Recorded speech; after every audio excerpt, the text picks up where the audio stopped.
Hi, I'm Dan Wilson, and here's another part. Hopefully, this will give you a sense of who you are, an identity, a place to start, which is key for changing your life. Love is innocent. Love is without self. Love is what you are at the core.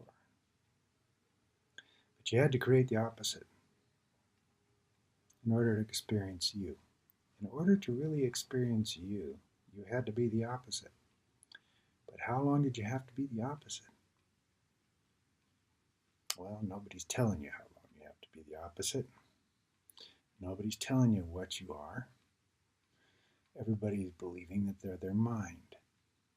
Everybody's believing that their choices are limited. But see, you're an unlimited being, just like love is unlimited. Um, so, what I'm telling you here, and you can take it or leave it because, if you're trying, you're dying. If I'm telling, then most of it have already put up a wall and said, not taking this crap in. But that's okay. Um, and you'll connect with it later, one way or the other.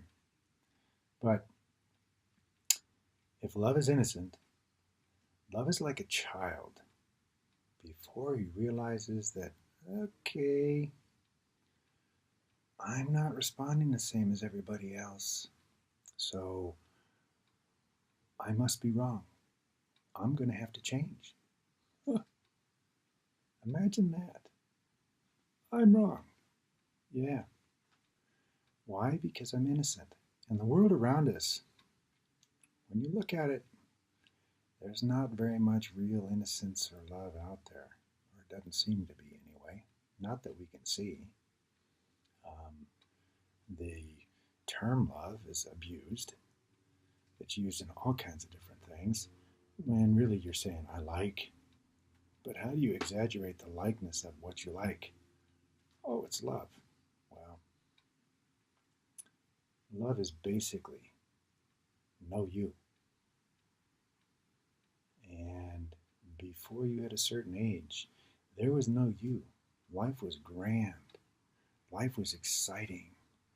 Life was full of wonderment and pleasures and joys. And then all at once, we say we have to grow up. So we got to get smarter. And as we start getting smarter, we start losing our wisdom.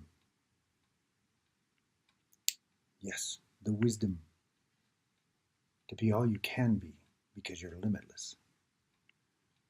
We start reasoning and limiting ourselves by what we choose to believe as true. And then we develop this thing called the ego. I call it mind brain.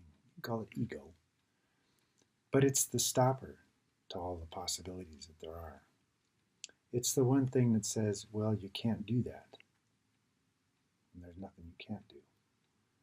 Or, well, let's get past that. It's like the boulder's been thrown in a little stream. It blocks it for a while, and eventually, it starts to creep around, and then it starts to flow again because you can't stop love. You can't stop the energy that you are. There's no death. You leave the body, you leave the tool, you leave the equipment for living a life in this environment. Problem being is nobody has said you're not the tool. And yet there has been thousands of people saying you're not the tool. Look at a lot of literature. But nobody's telling you flat out you're not your mind. Leastwise, not that I've heard yet. And that's the tool. They say mind, body, soul. Mind and body are one. The mind is what's supposed to run the entire shooting match here. It's in charge of all the chemical reactions and everything that takes place in your body. There isn't a computer yet that does that. Okay? Yet it is a computer that's in charge of every function of your body. And if it's caught up trying to help you fit into society, you're going to get sick. thus ailments. To know you're a limitless being and to take that knowing into everything, including what you consider to be your sickness, and know that you're okay. I mean, really know it. Some call it trust, some call it faith, some call it knowing. That's when things start to get better for you, because then you're starting to use the tool that you've been given to live this life. And realizing you're the energy, the mind is actually the unraveler of that energy so that you have a coherent feeling of what's going on. Your mind does produce chemical reactions to thoughts that feel like fear, that feel like anticipation, that feel like certain things need to be taken care of, which is called anxiety or anxiousness. Anyway, play with this stuff because it's real. Look around.